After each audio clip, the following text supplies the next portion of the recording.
আজ সকাল থেকে আরামবাগ টু বন্দর যে 24 নম্বর রোড, সেই 24 নম্বর রোডের যে বাস বন্ধ রয়েছে। এই বাস অনির্দিষ্টকালের জন্য বন্ধ থাকবে বলেই এমনটাই জানিয়েছেন বাস চালকরা। তা আপনারা জানেন যে কেন্দ্রীয় সরকার পরিবহন দপ্তর থেকে যে আইন লাগু করা হয়েছে, যে কোনো দুর্ঘটনা ঘটলে বিপুল টাকার জরিমানার পাশাপাশি এবং জেল জরিমানাও হতে পারে। যদিও কেন্দ্র সরকার থেকে সেই আইন স্থগিতাদেশ দেওয়া হয়েছে।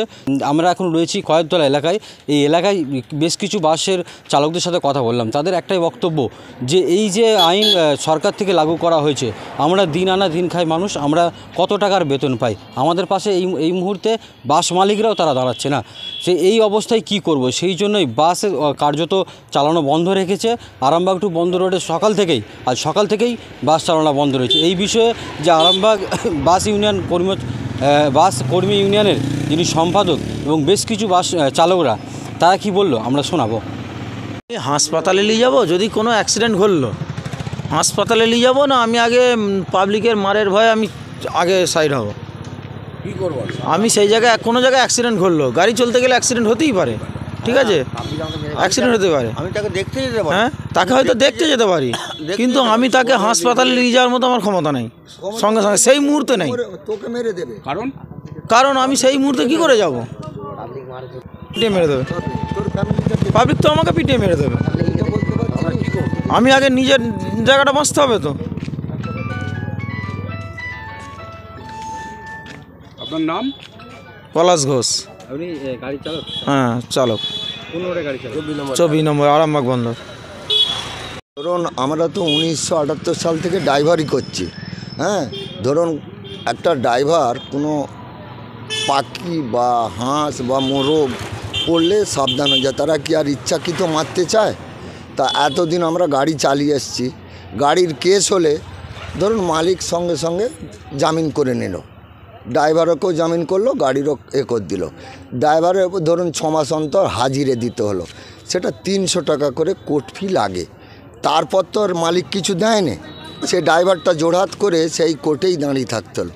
কিন্তু 23 সাল চলে গেল, হঠাৎ একটা মাথায় বাজ পড়ে গেল যে ড্রাইভারদের 10,000 টাকা জরিমানা 7 বছরে, আর 10 লাখ টাকা জরিমানা আর 7 বছরের জেল।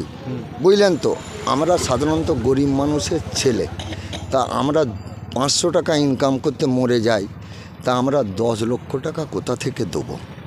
এই জন্যই সমস্ত এই বিষয়টা নিয়ে আমাদের আরও পাশাপাশি রুট সব ড্রাইভাররা বললে আমরা তো কেউ গাড়ি চালাবো না, এটা তো ইউনিয়ন তোমাকে জোর করে চালাতে বলবে না, সেটা তোমার ব্যক্তিগত ড্রাইভাররা নিয়ে তোমরা গাড়ি বন্ধ করেছো। বর্ধমানেও বন্ধ করেছিল, হ্যাঁ, বর্ধমানেও বন্ধ হয়েছে, আমাদের 24-এও বন্ধ করে দিয়েছে।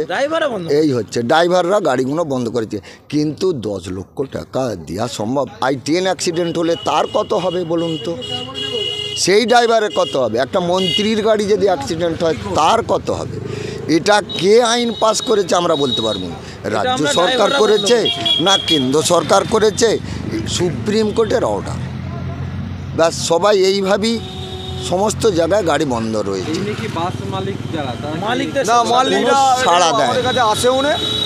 আর এই হচ্ছে মালিকরা কিছু বলেছে কি? মালিকরা কিছু বলে না, মালিকদের বক্তব্য, মালিকরা বলতে চাইছে যে তোমরা চালাও, তারপর আমরা দেখছি। কিন্তু মালিকরা একবার বিডিও অফিসে যাক কি এসডি অফিসে যাক, মালিকদের কোনো ভূমিকা নাই এখানে, কেউ যায়নি। অতএব আমরা ড্রাইভারটা সমস্ত ড্রাইভারটা আমরা ঠিক করেছি যে আমরা বিগতকালে যে ড্রাইভারটা আমরা যদি আমাদের এই আইনটা যদি প্রযোজ্য থাকে, আমরা কেউ গাড়ি বার করব না। তাহলে মালিকদিকে আমাদের ভরণ পোষণের দায়িত্ব তাদেরকে নিতে হবে। কদিন ধরে বন্ধ রাখবো না, এখন অনেক দৃষ্টকাল রাখবো বলেই আমরা ঠিক করেছি। ঠিক আছে, আমরা অনেক দৃষ্টকালের জন্য রাখবো বলে ঠিক করেছি, কিন্তু মালিকরা আমাদের কেউ আসেনি, পাশেও এসে দাঁড়ায়নি যে কি ব্যাপারে তোমরা বন্ধ করেছো, কি করেছো না করেছো, কেউ একবার বৃত্তান্ত জিজ্ঞেসও করেনি, কিছুই না। অতএব এটা আমরা নিজেরা ঠিক করেছি, ড্রাইভারটা অনলি ফর ড্রাইভারটা আমরা ঠিক করেছি যাতে গাড়িগুলো সব বন্ধ থাকে। এবার যদি চারদিকে গাড়ি চালু হয় যে হ্যাঁ এটা থকিত হয়ে গেছে, আইনটা থকিত হয়ে গেছে, তখন আমরা গাড়িটা চালাবো। কি নাম? আমার নাম সিন্টু ভট্টাচার্য। কোন রোডে গাড়ি চালান? আমি 24 নম্বর রুটে গাড়ি চালাই, আরামবাগ বন্দর। আপনার নামটা? আমার নাম তারাপদ খাঁ, আপনি আমি 24 নম্বরের ইউনিয়ন সেক্রেটারি। হ্যাঁ, আমার নাম তারাপদ খাঁ, আমি 24 নম্বর বাসকর্মী ইউনিয়নের সেক্রেটারি। যে প্যাসেঞ্জার দুর্ভোগে পড়েছে তার জন্য তো আমি দুঃখিত, কেন প্যাসেঞ্জারের ক্ষতি যাতায়াতের, কিন্তু আমরা কি করব? আমার 10,000 টাকা 10 লাখ টাকা ফাইন এবং 7 বছরের জেল আমি কোত্থেকে দেবো? মালিকরা লিখে কোত্থেকে দেবো? মালিকরা যদি লিখে দেয় যে আপনারা গাড়ি চালান, আমরা ও ব্যবস্থা করব, তাহলে আমি কোত্থেকে দেবো বলুন? তবে আমরা গাড়ি চালাবো, নাহলে আমরা গাড়ি চালাবো না। আমার নাম দিলীপ আলু, আরামবাগ বন্দর গাড়ি চালাই।